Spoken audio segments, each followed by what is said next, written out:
You are listening to episode 150 of the Peaceful Mind Podcast.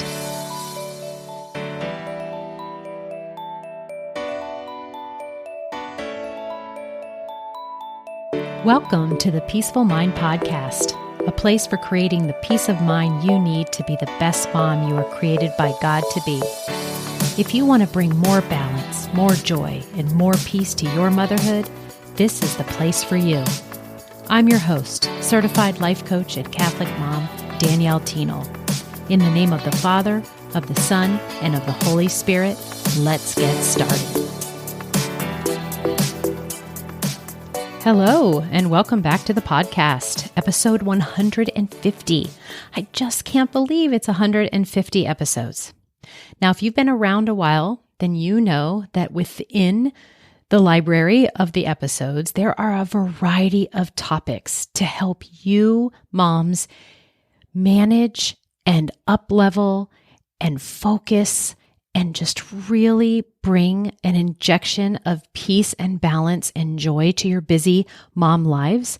And I would like to invite you to just indulge with me for a while as I ask you that if it has impacted your life in a positive way, would you share it? I know that I love when others think of me and share something when they're like, I really think that this is something that you would like. And they bring into my consciousness something that I didn't even know existed. And a lot of times that has been something that's been really life-changing for me. There was a time when somebody shared me a podcast that got me into life coaching, then into certification and doing what I'm doing right now. And if she wouldn't have shared that, then who knows? So I just want to ask and just know that I thank you in advance. But if you feel called to share this podcast with someone else, then that would be amazing. Okay, so here we are at the end of the year. We're about to begin another year. And this particular time, we find ourselves when we are looking ahead to the new year and making some plans. This is when we make resolutions and goals for the new year are being set. And this is why I chose today's episode topic that I am calling the Elimination Diet for Peaceful Living. Because going along with that resolution and goal time, this is when a lot of people do think about going on a diet of some kind. We want to make a resolution to stop doing a certain habit, maybe like eliminate sugar from our diets, or even where we want to eliminate something in our daily life. Let's say we bite our nails, or I don't know, something, right, that's usually not good for us. And we can really relate when we talk about shedding weight. There's just some decision that we want to make for the new year that we think will better ourselves and that will have us stop doing things that we would deem as like a bad habit or just want to change and don't want the same result. And I would like to offer that I have a different elimination diet that I want you to consider taking on to your life this next year. Again, I'm only offering you something that perhaps you might want to just try, just experiment with, just gain some more awareness around. Because I believe if you do follow this diet and eliminate these certain things I'm going to talk about from your life, you will drastically increase your peace and joy.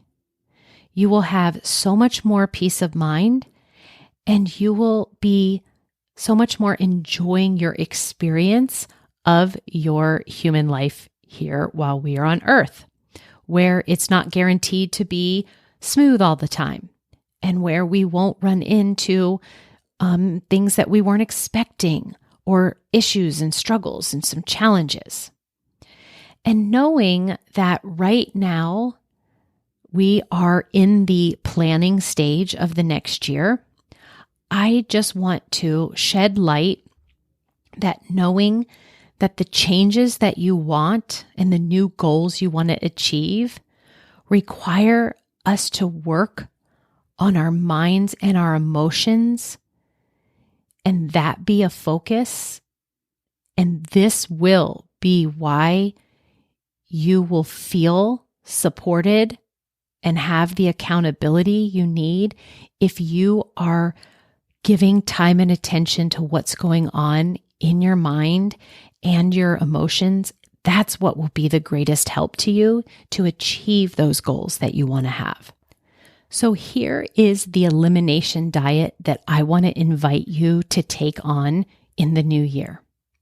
And that would be that you would eliminate 3 things from your daily life. Now, before I tell you them, I want to hone in on this word eliminate. Okay, so I looked up the definition, and eliminate means completely remove or get rid of something. It also means to exclude someone or something and exclude them from your consideration.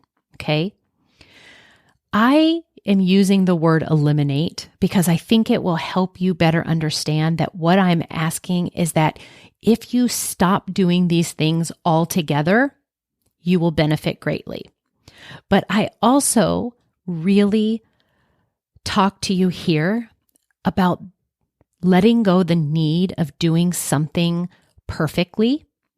And so I want to offer that completely removing these things from your life isn't really the ultimate goal. What I would rather you think of it is I want to stop and I want to remove these from my life. But remember our coaching concept and tool that I named B-, where instead of going after perfection, we want to make B- be the good enough grade that we go. And that the reason is because nothing will ever be perfect. And we don't want to stay in this kind of action of striving all the time. And we want to get results and we want to just know that we're human and not perfect. So I'm calling it the elimination diet, but I want you to know that when I offer you the 3 things, I do still want you to aim for B+. You might not completely get to remove them 100%, and that's okay. If you aimed for 80 and even 50% remove this for your life, 40%, you are still going to reap great benefits. Okay, so here are the 3 things that I invite you to eliminate. The first one is criticism. The second one is complaining. And the third one is confusion. So let's start with the first one. Criticism. To criticize is when we indicate to someone or something their faults. And we do this in a disapproving way. You might not realize how much you are self-critical, or maybe you do recognize it and you see this as something that you want to lessen or eliminate altogether.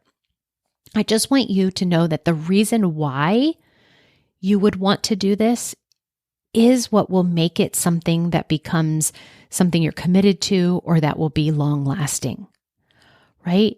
What benefit do we get when we indicate the faults of others? When we disapprove and vocalize that to ourselves, how does that serve you? What is the upside? Because really what's happening is that when you criticize yourself, you are just layering on more thoughts and more judgment and building more evidence against yourself of why you are that thing, or why you can't improve, or why something's wrong or broken or needs fixing about yourself. You have this place you want to go, and then you maybe take some action and it doesn't go your way. And so then we decide we want to beat ourselves up, and we think that that's going to help the situation when we get more critical of ourselves. Are we believing that that's what's then going to motivate us to change? I then want you to think about if you're criticizing someone else, you're pointing out all of their faults, right? And it's being done in a disapproving way. I want you to notice that you are doing that because you have some thoughts about the person. And then maybe those thoughts are creating negative emotion, which then propels you to take the action of criticizing them. But when you do that, how do you feel and what do you create from taking the action of criticizing them? I would put money down that it's not a result that's positive and really something that you want. But here's the thing. The reason behind it, why you would criticize someone else, is because you want to feel better. But it really does the opposite. It causes you to have more thoughts that increase your level of negative emotion. And the person that is receiving the criticism, they also, and this is something, if you're someone who you are not the person who gives criticism, but you're on the receiving end of criticism, I just want you to know that where that fits in your model, if you feel bad when someone criticizes you, isn't because of what they say. It's always how you feel. It's always going to be created by what you think about what they say. And if you can remember this, then you will know that you have a choice every time to feel any way you want about anything or anyone, and no matter what they say or do. So imagine your life next year if you decided on purpose that I was going to lessen greatly or remove altogether the action of criticizing myself or someone else. And then even if you have awareness that you are, you're going to pivot. Or maybe you can recognize that you're in the middle of criticizing and then you stop yourself. I would just like you to take on the notion that this would be something really important and life-changing for you if you had more awareness, accepted your power to start or stop doing something, and then the next step of adjusting, catching yourself, saying something different. Instead of criticizing, focusing on something nice to say and kind to say. And I mean that very much for both what you say to yourself and others. Okay, the second thing I want to invite you, in order to live a more peaceful life, is for you to eliminate complaining. Complaining is when you express dissatisfaction or an annoyance about something. And complaining is also when you state, it's a state that one is suffering from. So if you have a complaint, right, you might have a symptom or an illness. There's some kind of like suffering from pain. Okay. But mostly what I want to hone in on is that it's an expression of dissatisfaction or annoyance. And I want to hold and firm the focus on the word express. So what that's telling me is like you can have a thought of complaining, like, I don't like that. She should change. Things should be different. That's not right. You can have that thought, but what I want you to eliminate is the expression of it, which means you actually take it to the place of saying it out loud or, again, telling someone. This complain and criticize, it's a little bit similar, right? And it can have some overlap, but I'm trying to separate it in your mind to see that there are times when it is different. We can complain just to complain, right? You can complain and say, "Oh, this apple isn't ripe." But that's not really like, you're not criticizing like, "Oh, the store shouldn't sell an apple like this." There's a little bit of difference. And so, are you somebody who complains a lot? Are you someone who complains like 50%? Medium, you would say, yeah, I do it kind of like in the middle. Again, why? And it literally is just a habit that has been formed where you take your thoughts that are negative about something and then you express them. So it's the expressing one that I want to say, can we stop ourselves? Can we not express it because we know that putting complaints out in the world, putting negativity out in the world isn't something that you want to do? And even if you put a complaint out in the world, but then afterwards you notice, you're like, oh man, I was really just focusing on the negative there and really expressing it and telling everyone, talking about it and stuff like that. And it just doesn't feel good. And I mean, that's okay. We're human, but I would like you to try to have more awareness around it, to be like, I want to lessen being a complainer. I want to eliminate complaints altogether. I just want it to be more of this experiment where you're like, what if I just couldn't complain anymore? As much as my brain offered me a complaint, I just couldn't say it out loud anymore. How would my life be different? What would change? And this is kind of the attitude I would love for you to take on if you want to live more peacefully. Okay, the third one is one that I do talk about a lot here on the podcast, and that is confusion. Okay? Confusion is a feeling, and it's defined as a lack of understanding, uncertainty. It's the state of being bewildered or unclear in one's mind about something. When we model out what's happening and you're creating in your life with the feeling of confusion, with confusion going on the feeling line of the model, and for any of my new listeners, it's the awareness tool that I use coaching, and I've talked a lot about it here on the podcast. What I always will know is that the result that someone gets is going to have it be almost exactly what they have always, where they've always been, because confusion is a feeling that doesn't spark action. And so without action, you can't get a different result. So we believe that we lack understanding. And then we also feel uncertain. But really what we are is we're just unclear about what we want to decide to do. Or we're unclear about how we want to think about this or feel about it. And confusion feels terrible and uncomfortable in our body, but it just keeps you stuck in your life. And I want to offer with the elimination diet that what if you decided you could never be confused ever again?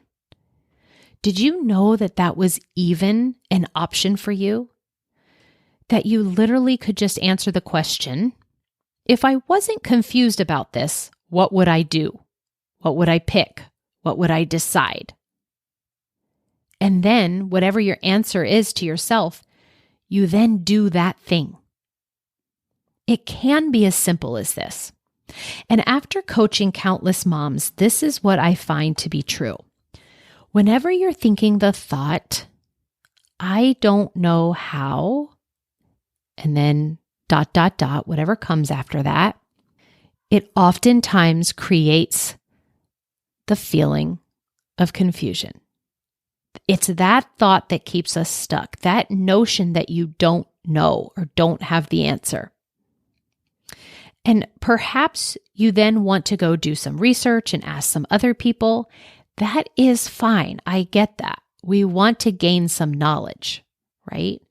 But actually acting on knowledge is what takes us out of confusion.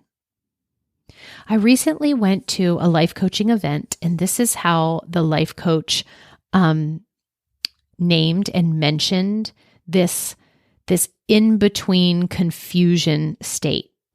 You're over here with a desire of wanting something. And instead of making a decision on what to do next, we stay in this state of confusion, thinking and believing the thought, I don't know how to do it, or I don't know which one is the right one, or I don't know which one is the best one. And I love how she described this in-between state of confusion. She described it as the miserable maybe. So you have this desire on one end, and then making a decision will take you out of confusion. But in the middle, you are in this pit that she calls the miserable maybe. Now, I've said before that whenever we think maybe, that it keeps us stuck. Whenever we think, I don't know, I'm not sure, I don't understand, I wonder why this is happening. And then this personal favorite came up recently with a client where it was like, yeah, for some reason, blah, blah, blah. For some reason, I don't understand why this is happening. For some reason, this is happening. And I always want to come back and say, let's not be confused. Let's not choose confusion. If you had to choose right now what you believe is the reason for this happening, what would you say?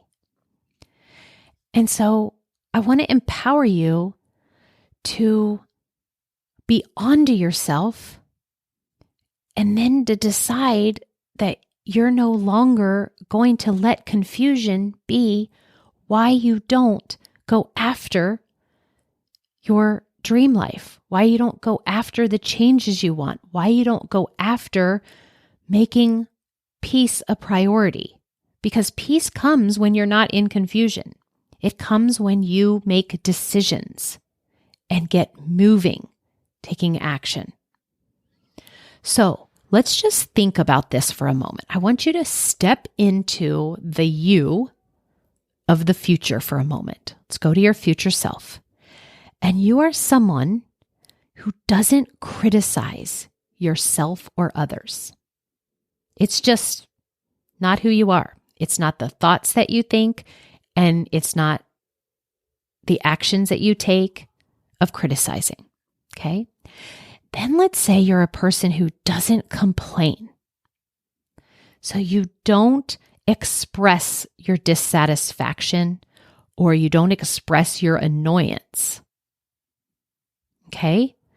Let's just picture that. So if you're not complaining, then you're either owning your own results, you're owning your part in something, or you concentrate on what is good about the situation instead of what you don't like about it, or you're a person who, instead of expressing dissatisfaction, you actually you take control and take action on what you can do to change it. And then let's think of ourselves as if we were never confused, that we had never even allowed ourselves to say the phrase, I don't know. If that was not a thought that you were capable of thinking, who would you be? And I can tell you, who you would be is someone who just picked, who decided, who chose, who acted. That is what then propels you forward if you are not confused anymore. So that is what I would like to say could be the most weight-shedding diet available, because we are shedding mental pounds when we eliminate and remove, or, could give ourselves a B-, criticism, complaining, and confusion for our life. And I do know that everything that I offer on this podcast, that I try and communicate it in the most simple way to help you understand it and to apply it to your life. And I hope that you are finding that that is working for your life. And as always, I want to remind you that if you're someone who wants the next step, the deeper dive into, the help and support and accountability to eliminate these things from your life, I have a process and I have a toolbox full of tools and concepts that once you know and apply to your specific life areas, everything changes for the better. And if you want help knowing those things and having the support and accountability, then I am here and would love to talk to you. But if you are listening to this podcast right when it comes out, I want to wish you all a wonderful new year. And I'm so excited for what can come and the peace that you can experience if you take on my challenge to do a mental elimination, a mental diet of criticism, complaining, and confusion. And if you are someone who takes this on, I would love to hear how it goes. So you can always email me or find me and message me on Instagram. And all the information on how to get in contact with me is always in the show notes for you to find. Okay, everyone, I will see you and talk to you again next year. Have a great one. Bye-bye. Thank you for tuning in to today's episode of the Peaceful Mind Podcast. Are you ready to take everything I teach you here and put it to work for your own life? To really learn how to have peace of mind no matter what is happening around you? If so, I'd love to have you as a client. As your coach, this is where you'll get personal and focused time on your own mind using life coaching tools, concepts, and proven life-transforming wisdom, all through a faith-filled lens. To learn more about how we can work together, come on over to danielleteenel.com. There, you'll see how to sign up for a free coaching consult and learn how to get started. Until next time, peace be with you always.